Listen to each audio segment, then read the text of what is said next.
যেখানে পাকিস্তান ভাগ বল জয় শ্রীরাম, জয় শ্রীরাম বল, तोड़ देंगे।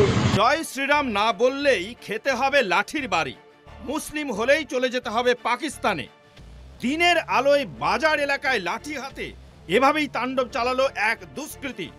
সোশ্যাল মিডিয়ায় ভাইরাল সেই ঘটনার ভিডিও। এই মুহূর্তে আপনারা যে ভিডিওটি দেখছেন তা উত্তরপ্রদেশ বা ওড়িশার নয়, এই ঘটনা পশ্চিমবঙ্গের। গত বৃহস্পতিবার ঘটে এই ঘটনা। হাওড়ার বামুনগাছি ব্রিজ সংলগ্ন গোলাবাড়ি থানা এলাকায় লাঠি নিয়ে এভাবে দাদাগিরি চালায় এক যুবক। অভিযোগ, মুসলিম সম্প্রদায়ের টোটো চালক থেকে পানীয় বিক্রেতা সকলকে ধরে ধরে জয় শ্রীরাম এবং হনুমান চল্লিশা বলতে বাধ্য করা হয়, পাঠ করতে বাধ্য করা হয়, এমনই ফতোয়া জারি করে সে। শনিবার ভিডিওটি ভাইরাল হয় সোশ্যাল মিডিয়ায়।